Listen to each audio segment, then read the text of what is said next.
Portanto, humilhem-se debaixo da poderosa mão de Deus, para que Ele os exalte no tempo devido. Lancem sobre Ele toda a sua ansiedade, porque Ele tem cuidado de vocês.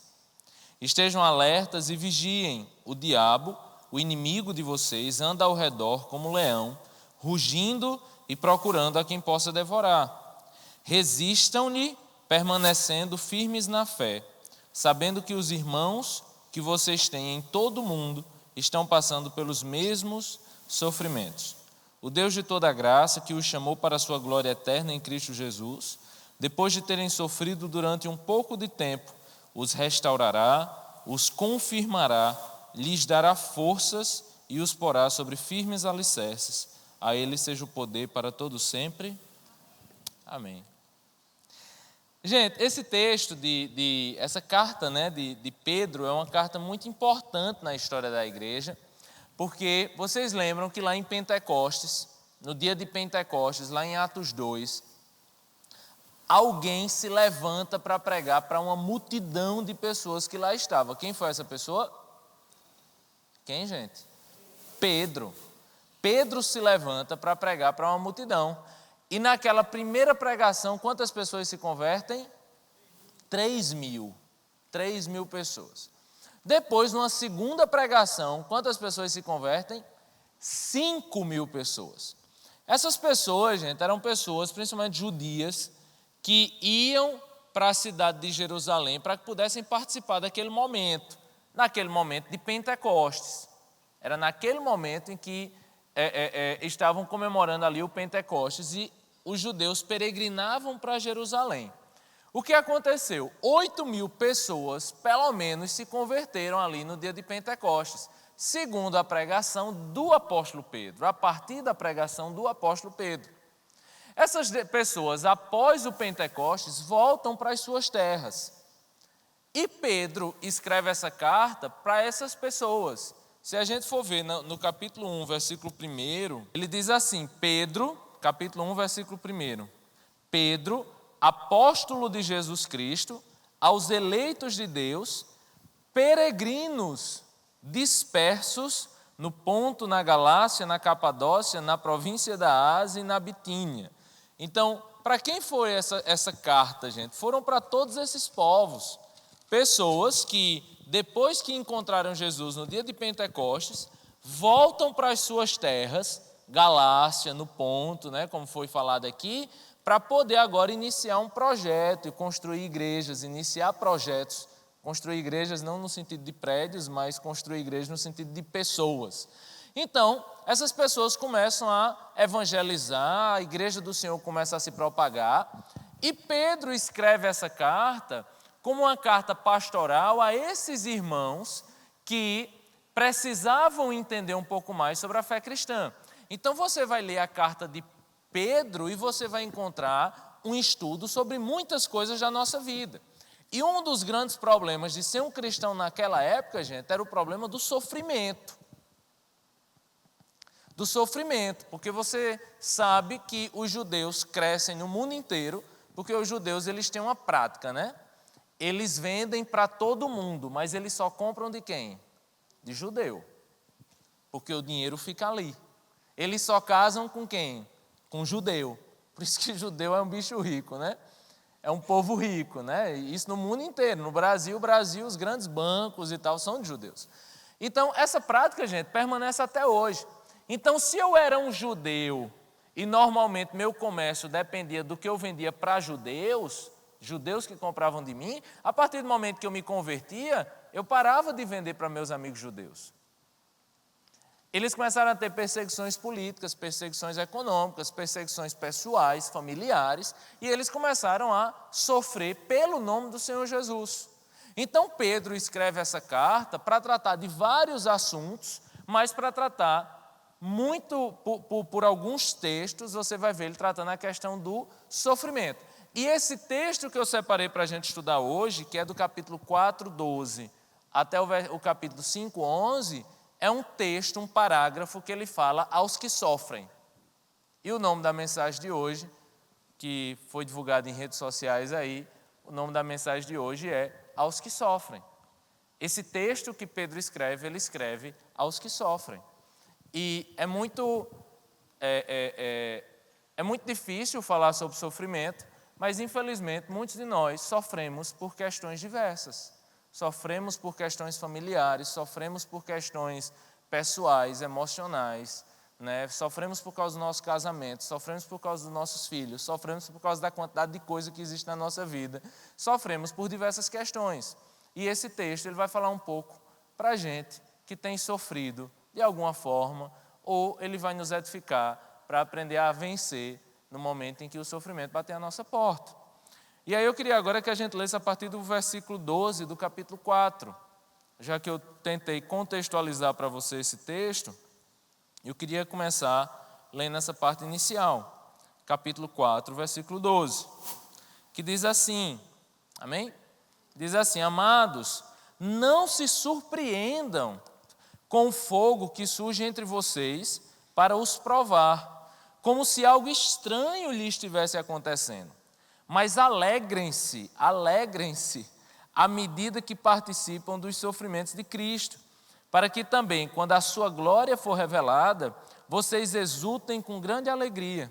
Se vocês são insultados por causa do nome de Cristo, felizes são vocês, pois o Espírito da glória, o Espírito de Deus, repousa sobre vocês. Se algum de vocês sofre, que não seja como assassino, ladrão, criminoso, ou como quem se intromete em negócios alheios. Contudo, se sofre como cristão, não se envergonhe, mas glorifique a Deus por meio desse nome. Pois chegou a hora de começar o julgamento pela casa de Deus. E se começa primeiro conosco, qual será o fim daqueles que não obedecem ao Evangelho de Deus? E se ao justo é difícil ser salvo, que será do ímpio e pecador? Por isso mesmo, aqueles que sofrem de acordo com a vontade de Deus devem confiar sua vida ao seu fiel Criador e praticar o bem. É lindo, né, esse texto, gente? Pedro, você percebeu, ele escreve aos que sofrem. Ele fala aos que sofrem, aqueles que sofrem. Só que Pedro, ele começa dizendo, olha, eu não estou falando aqui para os que sofrem, mas sofrem não como cristãos. Quem são os que sofrem não como cristãos? São pessoas que sofrem como assassinos, que sofrem como mentirosos, ou que sofrem como pessoas que se intrometem em coisas da vida dos outros. O que Pedro está dizendo, gente, é que ele não está falando para você que sofre, porque, meu Deus, sofre porque o seu amante resolveu voltar para a esposa dele. Oh, meu Deus, que sofrimento. Jesus, livra-me desse sofrimento. Né?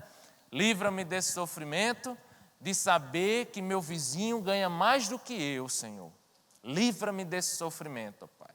Livra-me desse sofrimento, ó Deus, agora que eu estou mexericando na vida do vizinho, estou mexericando na vida dos meus irmãos e estou vendo que eles prosperam mais do que eu e estou vendo não sei o quê. Não, esse não é o sofrimento sobre o qual Jesus traz bálsamo sobre a nossa vida, esse não é o sofrimento sobre o qual Pedro está falando aqui para a gente. Pedro não está falando para a gente que sofre porque sofre como consequência dos seus próprios pecados. Porque entenda, gente, nossos pecados trazem consequências. Nossos pecados trazem consequências. Às vezes você sofre com o seu filho pela forma como você pecou na criação com ele. Às vezes nós sofremos por causa do dinheiro pela forma como nós fomos miseráveis ou como nós fomos gananciosos na forma de gerir nosso dinheiro.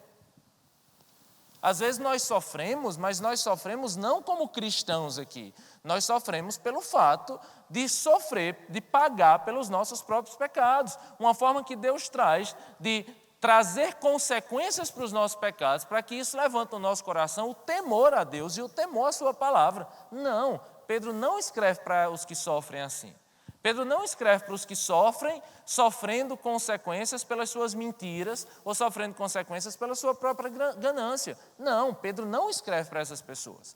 O pecado, gente, que nos traz sofrimento na vida, é um sofrimento que a gente vai ter que suportar, é um sofrimento que a gente vai ter que superar e no temor do Senhor fazer como o salmista Davi fez, de pedir a misericórdia de Deus para que as consequências do pecado cessem e para que você consiga superar e seguir a sua vida adiante.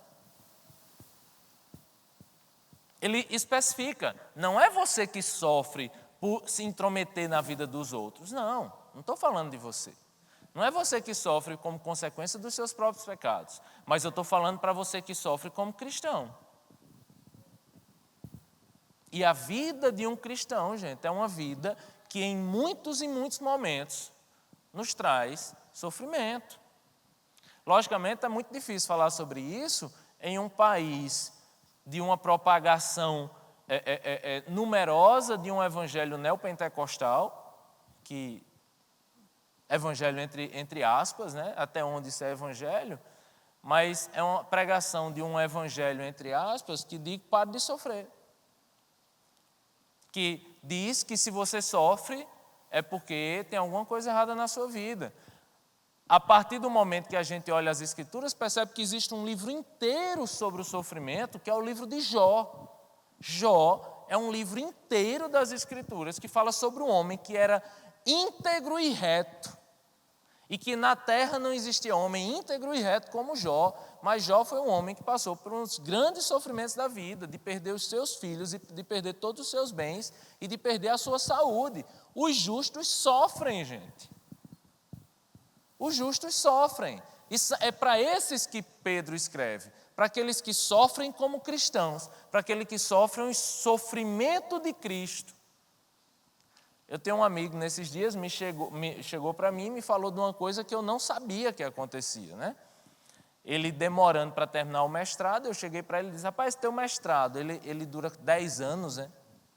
Quanto tempo dura esse teu mestrado? Ele fez, rapaz, estou com um problema lá. Eu falei, qual é o problema? Eu estou fazendo minha pesquisa, mas os resultados não batem. E eu viro madrugada em laboratório, mas os resultados não batem, não fecham. A minha tese, né, a minha ideia, a minha hipótese não fecha. E eu preciso fechar essa danada dessa hipótese para eu ter o que escrever. Aí eu falei, rapaz, eu não acredito não. Ele fez, vou perder o mestrado. Aí ele disse, e o pior é o seguinte, o pior é que isso acontece em 70% dos trabalhos lá. E eu, e o que é que o povo faz? Ele fez, mente. Inventa o resultado, diz, misturei isso aqui com isso daqui e deu ouro. Ele falou, não acredito não. Quem é que vai testar para ver se deu certo? Quem é que vai pegar coisas de ciência, né? Dessa área de ciência da natureza? Quem é que vai pegar o que eu estou escrevendo e comprovar para ver se é verdade? Então lá é o seguinte, o negócio não fechou, inventa. Mente. E eu estou lá chorando com o meu orientador, eu estou lá chorando com os meus co-orientadores e o conselho que eu recebo é qual? Inventa o resultado.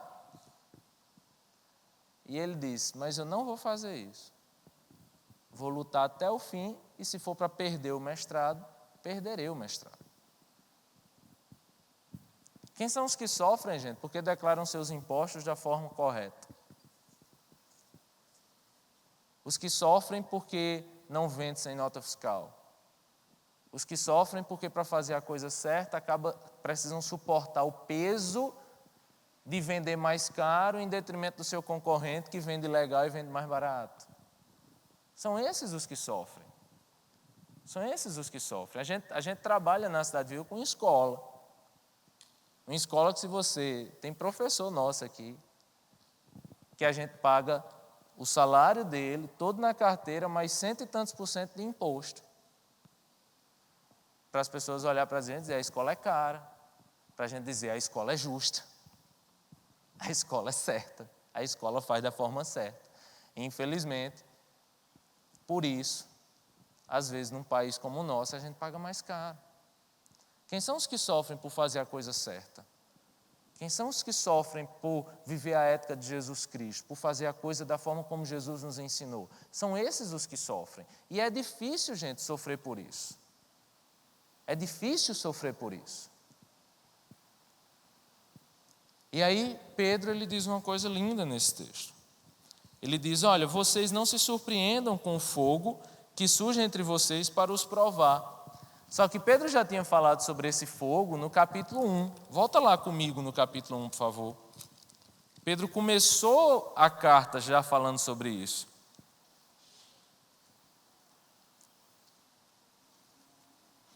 capítulo 1.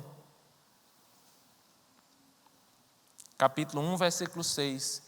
Ele já começou falando sobre isso. Ele disse assim: nisso vocês exultam, ainda que agora, por um pouco de tempo, devam ser entristecidos por todo tipo de provação, de tentação.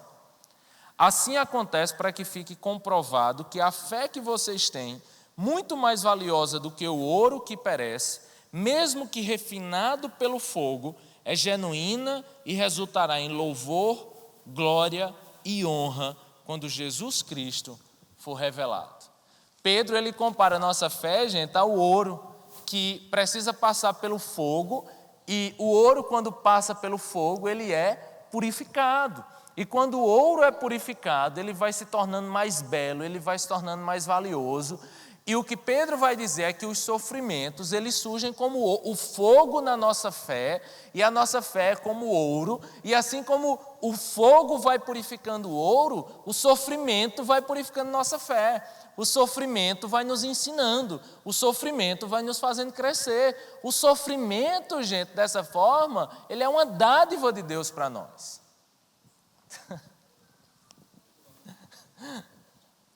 Desconfio que você não vai ouvir isso, infelizmente, em muitas igrejas. Mas o sofrimento faz a nossa fé crescer. E você sabe disso, você sabe que é muitas vezes o sofrimento que lhe traz para a igreja, é o sofrimento que faz você buscar mais de Deus. E eu acredito que sim, como C.S. Lewis diz, que a dor é o megafone de Deus, pessoas que se tornam surdas para Deus, que se tornam cegas para Jesus, que andam como os discípulos de Emaús, andam nos caminhos da vida sem enxergar Jesus no seu dia a dia, é a dor que nos faz ouvi-lo, é a dor que nos faz vê-lo, é a dor que nos leva para o caminho certo. E muitas vezes o sofrimento vem sim para que a gente possa ouvir a voz de Deus. E é isso que Pedro diz, ele diz: alegrem-se por sofrer por Jesus. Você sabe que eu sou de Patos, né? Tem alguém de Patos aqui? Tem? É povo bonito. Ó, você já nota, é de Patos, eu sabia, eu perguntei só por... Mas quando eu vejo bonito, é de Patos. Tem uma história muito bonita dos batistas em Patos, né? Nós somos batistas aqui na Cidade Viva. A Cidade Viva é uma igreja batista. E a gente sempre estuda a história dos batistas. E os batistas foram muito perseguidos no sertão paraibano. A igreja batista, a PIB de Patos, foi incendiada 2 vezes. Com irmãos dentro da igreja, fazendo escudo para que não fosse incendiado. E nisso existe uma feira lá em Patos chamada Feira da Troca, e tem uma história muito interessante de 2 missionários que chegavam nessa feira, grande feira lá em Patos, né? E começavam a pregar o evangelho. E teve um desses irmãos que levou um tijolo na cara. Jogaram um tijolo na cara dele.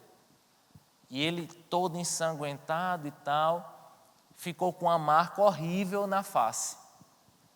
E essa marca se tornou...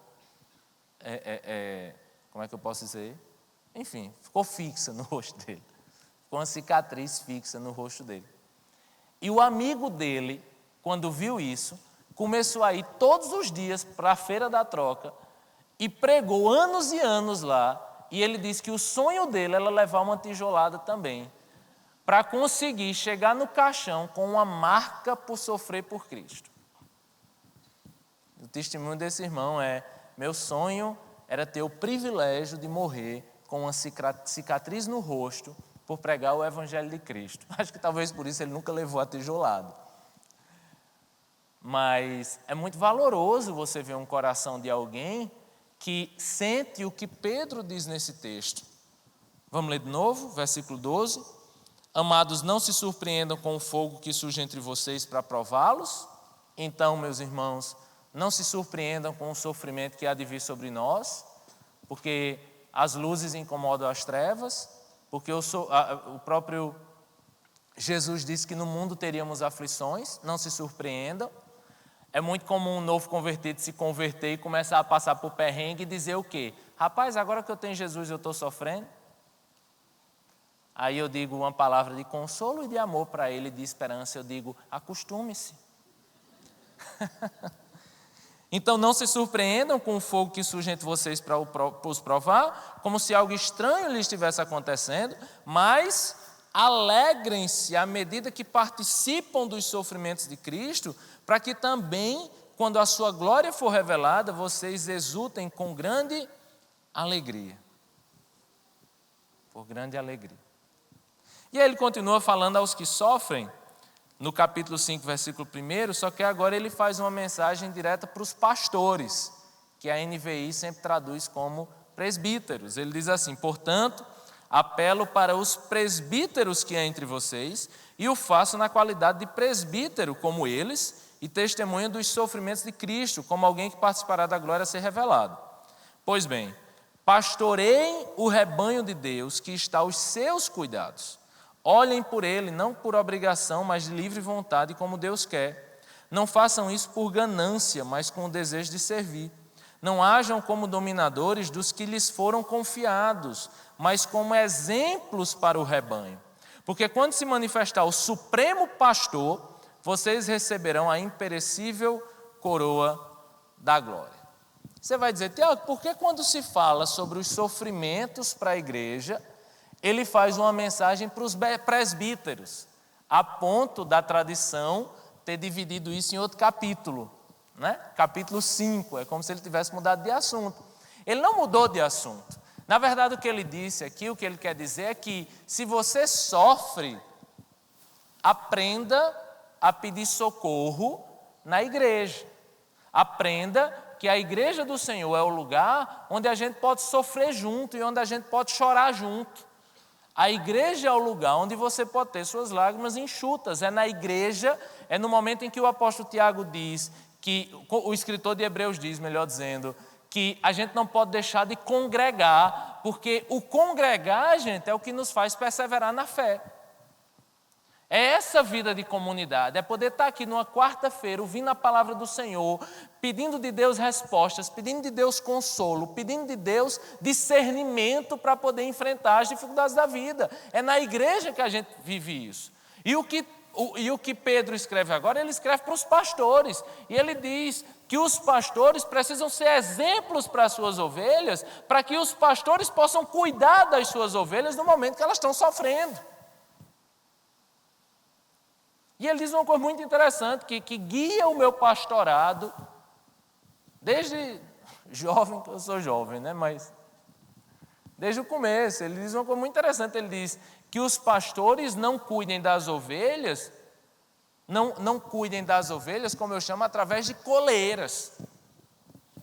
Olha o que ele diz, no versículo 3, não hajam como dominadores dos que lhes foram confiados.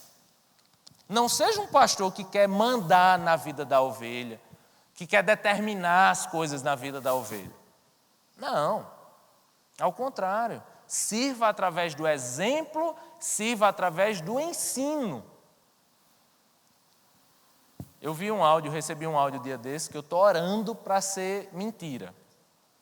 Eu estou orando assim, porque tem muito áudio de brincadeira, né, no WhatsApp, mas até agora, pelo que eu vejo, é verdade mesmo. É uma irmã, autodenomina-se pastora ou qualquer coisa parecida, vendendo oração. Vocês viram esse áudio? Vocês receberam? Ela diz assim: paz do Senhor, meus irmãos. Meu nome é fulana de tal, pastora, sei lá o quê. E eu sou mulher de oração. E estou aqui porque os meus momentos com Deus são profundos. Minha vida com Deus é um negócio assim que só Deus imagina. E é o seguinte, eu sou mulher de oração. 5 minutos eu posso orar por você. 5 minutos de oração é R$50. 10 minutos é R$100. Eu sei que ela termina com 1 hora de oração, que ela diz que essa é a melhor, porque essa ela garante 1 hora de oração e o milagre. Ela garantiu o milagre, gente. Ela não garantiu. Porque 1 hora de oração eu posso prometer para você. Eu não posso vender. Mas eu posso lhe prometer que eu vou orar por você 1 hora. Mas lhe prometer que o milagre vai acontecer, aí é uma esquizofrenia gospel. Entendeu? aí é o cúmulo da dominação intelectual, da dominação espiritual, de pessoas que usurpam, pastores que usurpam a liberdade dos irmãos. E ganhava devocionais por um mês. Me preocupa muito, porque as pessoas gostam daquele pastor que tem a profecia, que tem a palavra, que tem a resposta. Né? Aquele povo que, para tomar uma decisão na vida, liga para o pastor e diz: pastor, eu faço o quê? O que eu faço? Eu vou para aqui, eu viajo, eu me mudo, eu vendo, eu compro, venho aqui orar pelo meu carro. Né? Está por fora para os telefones que eu recebo. Me diga, porque o que o Senhor disser, eu faço. Eu não estou nessa função.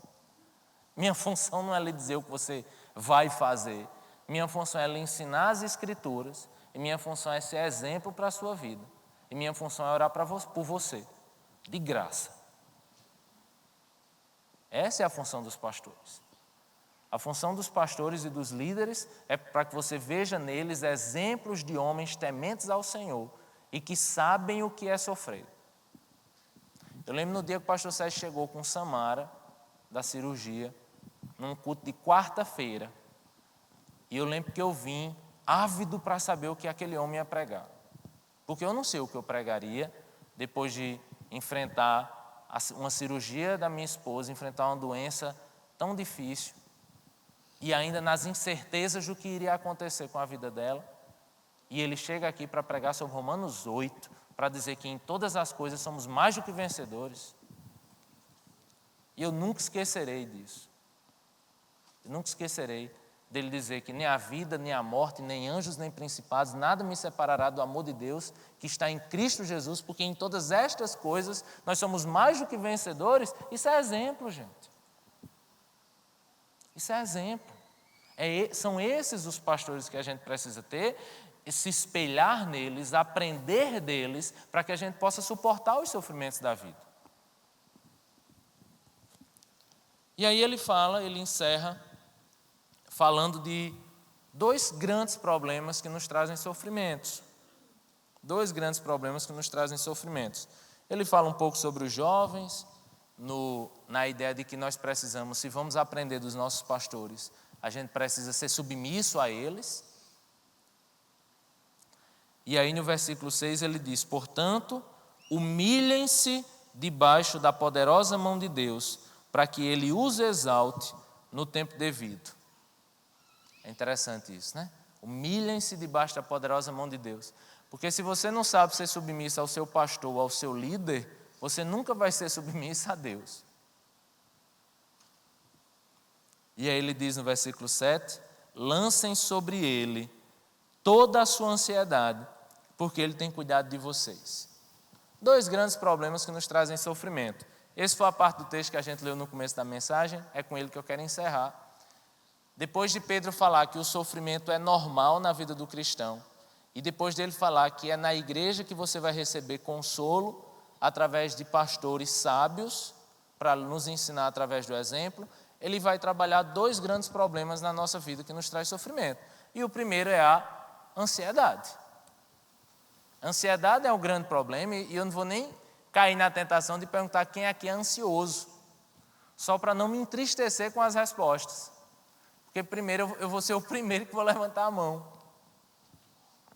Ansiedade é uma coisa muito difícil, gente. Eu já contei isso aqui, eu estava um dia desse na formatura de medicina de um amigo meu, e ele estava se formando numa faculdade particular, que a mensalidade está aí pelos R$7.000, né, R$8.000, e Bela, minha filha, né, que tem 1 ano e meio, vai fazer medicina. Amém, igreja? Né? Amém. Orem comigo. Né? Se ela quiser fazer o que eu fiz. E aí eu pensando nisso, né? Rapaz, eu estava lá na formatura dele, alegria, comida, povo descendo escada, e eu pensando no fiéis de Bela. Né? E eu me caí, assim, eu me peguei numa hora, gente. Sabe quando você voa, viaja em pensamentos, E aí eu só consegui me tocar quando eu comecei a sentir uma angústia, porque quando eu começo a ficar muito ansioso, me dá uma angústia assim, e eu comecei a ficar tão angustiado que eu falei, peraí, por que eu estou angustiado? Aí eu me lembrei, porque eu estou pensando no Fiéis de Bela. Por que eu estou pensando no Fiéis de Bela, se ela tinha 6 meses à época? Porque eu acho que ela vai fazer medicina. E por que eu estou pensando isso? Que eu acredito, bem acreditado, que eu não vou ter dinheiro para pagar essa mensalidade. Eu tenho muita fé nisso. E peraí, mas faltam pelo menos 18 anos para que isso aconteça, gente. E o problema do ansioso é exatamente esse, é que a gente sofre com 18 anos de antecedência ou mais. Ou mais. Eu trabalho aqui na escola e às vezes eu aconselho uns adolescentes, que é muito engraçado. Dia desse eu acompanhei o drama de um adolescente que tinha certeza que não conseguiria mais casar, porque acabou seu primeiro namoro aos 16 anos. E eu disse, isso é uma coisa complicada mesmo. Até porque assim, em média hoje o brasileiro está casando aos 28. Ou seja, 12 anos passa em um estralar de dedo, você está perdida, minha filha. Né? O problema é a gente sofrer, gente, com as coisas que ainda não aconteceram. A gente sofrer com o dia de amanhã. A gente trazer sobre nós a carga do amanhã, a carga do depois de amanhã, ou pior, a carga de 18 anos que vem ainda. Esse é o problema da ansiedade, e o grande segredo da ansiedade, o Senhor Jesus respondeu lá em Mateus 6. Ele disse, não andeis ansiosos com coisa alguma, olhai os lírios do campo, olhai as aves do céu, não semeiam, não colhem, não plantam. Mesmo assim o Senhor os alimenta, mesmo assim o Senhor veste os lírios do campo, de forma muito mais bela do que o próprio Salomão se vestiu. Agora, antes de todas as coisas, buscar o reino de Deus e a sua justiça. E todas estas coisas, comida, bebida, o que vestir, será acrescentado. E ele encerra dizendo, basta a cada dia seu próprio mal. Qual é o grande segredo para a ansiedade, gente? Segredo bíblico, não é segredo de autoajuda, não. Segredo bíblico, basta a cada dia seu próprio mal. Confie no Senhor a cada dia. Isso não quer dizer que você não vai ser previdente, isso não quer dizer que você vai prever o fiéis da sua filha. Isso não quer dizer que você não possa fazer uma poupança hoje. Estou falando de mim, né? Organizando uma poupança universitária. Isso não quer dizer que você não possa ser previdente. Né? Ser previdente, na verdade, é uma bênção. É uma bênção. Planejar é algo que é bênção. Sabendo que você faz plano, mas a resposta certa vem do Senhor. Mas você tem que fazer os planos. Né?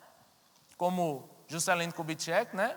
Presidente do Brasil, uma vez chegou aqui pelo sertão, aí o cara chegou para Juscelino, para o presidente, e fez, presidente, minha esposa está com 8 meses e vai ter um filho, me ajude porque me pegou desprevenido. Aí ele fez, se você está com a esposa com 8 meses e está desprevenido, imagine eu que soube agora. Você precisa ser previdente. Né? Você precisa se precaver, você precisa planejar. Agora, você não pode morrer numa ansiedade, você precisa entender que a cada dia seu próprio mal. Você lembra como era a história do maná? Eu acho que o maná, gente, era Deus trabalhando a ansiedade. Acho não, certeza. O povo no deserto não tinha comida. Então eles comiam o quê? Maná. Maná era um negócio que caía do céu, muito provavelmente sem gosto, sem graça, mas era o que alimentava o povo de Israel no deserto por 40 anos. Só que era o seguinte, na segunda, caiu o maná de quanto tempo? Da segunda. E se sobrasse? Apodrecia. E na terça caiu o maná de quando? Só da terça.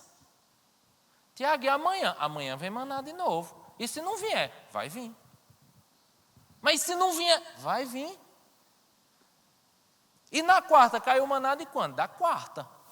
Na quinta da quinta, na sexta da sexta. E do sábado. E no domingo, maná do domingo. E isso, gente, era Deus tratando o quê? Basta a cada dia seu próprio mal. Você só precisa do pão de cada dia. Você só precisa do maná de cada dia. Você só precisa se preocupar com o problema de cada dia. É o pão nosso de cada dia, gente. E a gente precisa confiar em Deus dia após dia. É assim que a gente trabalha a nossa ansiedade, porque é assim que eu posso fazer o que Pedro diz aqui nesse texto. Ele diz: lancem sobre ele toda a sua ansiedade, porque ele tem cuidado de vocês. Olha que coisa maravilhosa. A ansiedade, gente, o peso do amanhã, do depois de amanhã, dos próximos 18 anos, isso vai pesando nas nossas costas, a gente vai se angustiando, a gente vai se encurvando para a vida. E o que Pedro diz, ele diz assim: lance sobre Jesus as suas ansiedades. É como se ele estivesse dizendo assim: olha, pegue isso que está nas suas costas, olhe para Jesus e diga: Jesus, eu não tenho condições de segurar isso aqui. E o que Pedro diz, ele diz o seguinte: coloque sobre as costas de Jesus as suas ansiedades. Está entendendo isso, gente? Coloque esse peso sobre Jesus. Coloque essa angústia sobre Jesus. Entregue sua depressão a Jesus. Entregue suas tristezas a Jesus. Entregue suas ansiedades a Jesus. Entregue tudo isso que lhe faz sofrer a Jesus. Entregue suas angústias a Jesus. Entregue suas preocupações a Jesus. Entregue seu casamento a Jesus. Entregue seus filhos a Jesus. Entregue sua vida financeira a Jesus. Entregue seu ministério a Jesus. E se preocupe só com hoje, porque o amanhã, gente, Jesus está cuidando. Ele diz: lance sobre ele as suas ansiedades, porque Jesus tem cuidado de você. Se você olhar para trás, você vai perceber que ele nunca deixou faltar. E que não foi por causa das suas ansiedades e das suas preocupações. Foi por causa dele, foi por causa de Jesus. E ele encerra falando do diabo. Misericórdia, vou embora. Deixa eu falar um pouquinho de Satanás para você. Depois dele falar do primeiro grande problema que nos traz sofrimento, ele nos fala de um segundo grande problema que também nos traz sofrimento, que é o diabo. E é o diabo. E Paulo vai falar sobre isso. Ele vai dizer que a nossa luta não é contra carne nem contra sangue, mas nossa luta é contra quem? Principados e potestades do mal. Nossa luta é contra o diabo. E é ele que vem nos causando sofrimento, é ele que causa tantos sofrimentos através de tentações e provações na nossa vida. Tu acha que é quem que chega para você falando no Facebook: tu fez desse jeito? Ah, Tiago, é Rochelle. Não, é o diabo. É Ariadne, é o diabo. Esse irmão mais bonito é tudo o diabo. Entendeu? Essa mulher curtindo suas fotos aí é quem? É o diabo. O pastor Sérgio que conta a história de um pastor que foi para São Paulo, viajou sem a esposa, e aí chegou lá, pregou na igreja, de noite o interfone do quarto dele toca, aí uma voz diz assim: pastor? Ele fala: oi? Sabe quem é? Ele fez: sei. Quem? O diabo. Com certeza. É fácil demais saber. Quem é que chega oferecendo coisa fácil demais, gente? Quem é que chega oferecendo, colocando a gente em situação difícil? Quem é que faz isso? Estejam alertas, entendeu? Estejam alertas e vigiem.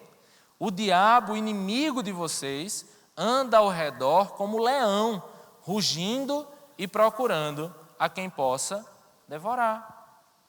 E aí ele diz no versículo 9: resistam-lhe, resistam-lhe, resista ao diabo. Isso a gente já viu, o apóstolo Tiago já falou sobre isso, sobre resistir ao diabo, né? O problema é como as pessoas querem resistir ao diabo. Como é que se resiste ao diabo? Como é, gente? Repreendendo, dizendo está amarrado. Eu não sou muito de amarrar as coisas não, quando vou criar, né? Melhor queimar, eu gosto mais de estar queimado, né? Porque aí queima, se acaba, né? Isso é complicado. Uma vez eu lembro que eu levei uma amiga minha para o seminarista, e seminarista é bicho desviado, né? é bicho cético. E eu lembro que eu levei uma amiga minha para uma igreja uma vez e o pastor não pregou e só falou do diabo. E ele disse, e tudo que ele falava, ele queria um glória. Aquele povo pastor que é movimentado a glória, entendeu? Aí ele falava e o povo não dava glória e isso deixava ele irritado, o pastor. Ele fazia, dê glória, meus irmãos, dê glória. Aí era, glória. Cadê o glória dessa igreja e tal? E Tom me pedindo glória e glória não chegava. Até que ele desceu do púlpito assim e disse, Satanás botou cadeado na boca de vocês. E eu vou dizer na boca de quem está. E ele foi apontando onde tinha cadeado botado por Satanás. E no meio do caminho, essa minha amiga irada já com ele. Aí ele chegou bem pertinho dela assim e fez, você está com cadeado de Satanás. E ela fez, cadeado vacilação.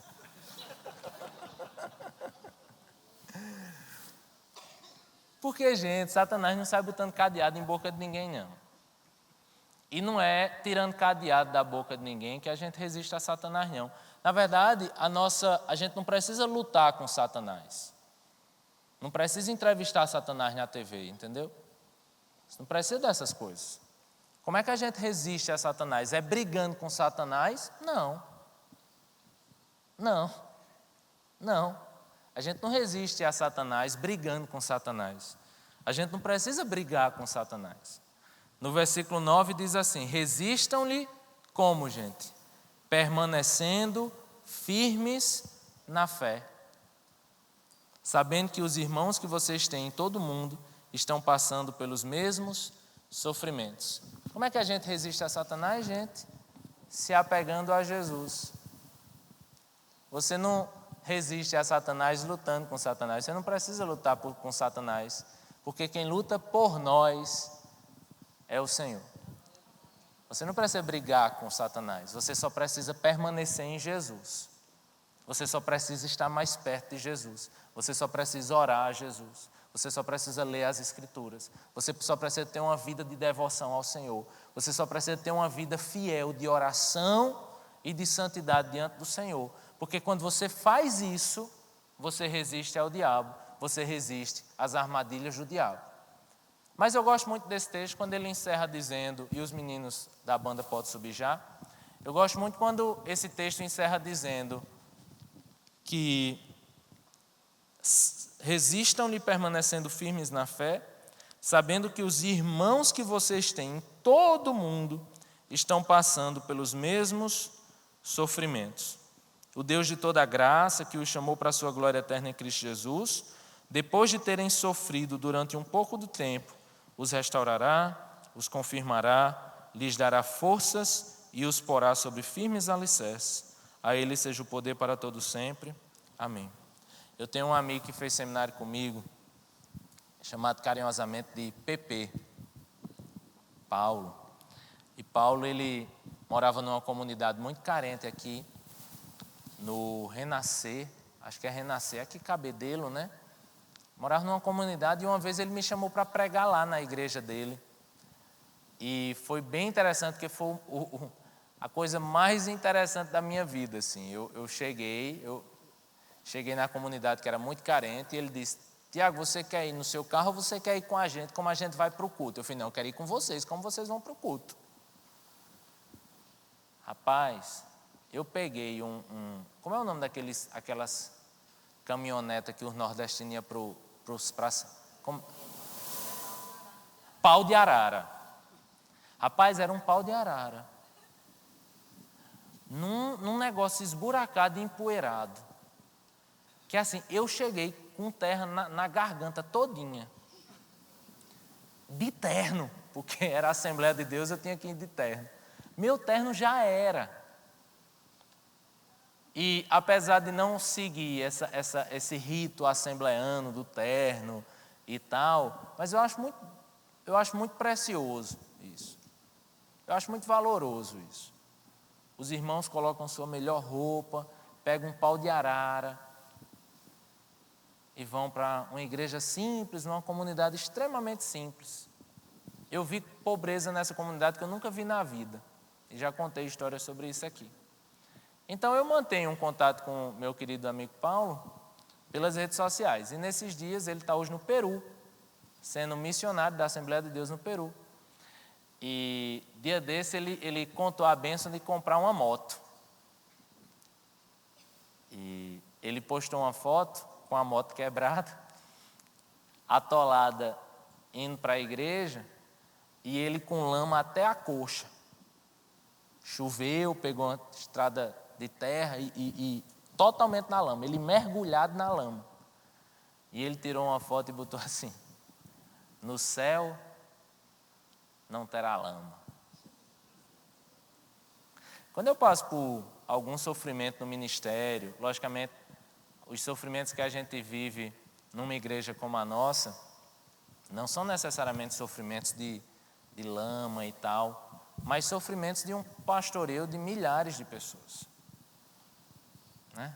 Pastoreio de uma escola, pastoreio de uma futura faculdade, de tantos dependentes químicos e tal.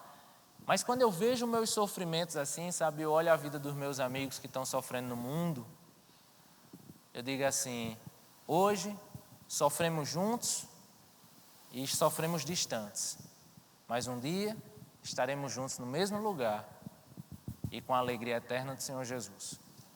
Sofremos hoje, gente, mas pessoas no mundo inteiro também sofrem pelo Senhor Jesus.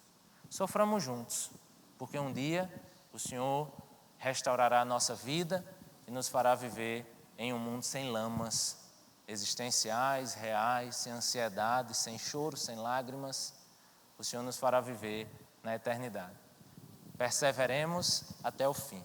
Que Deus nos abençoe.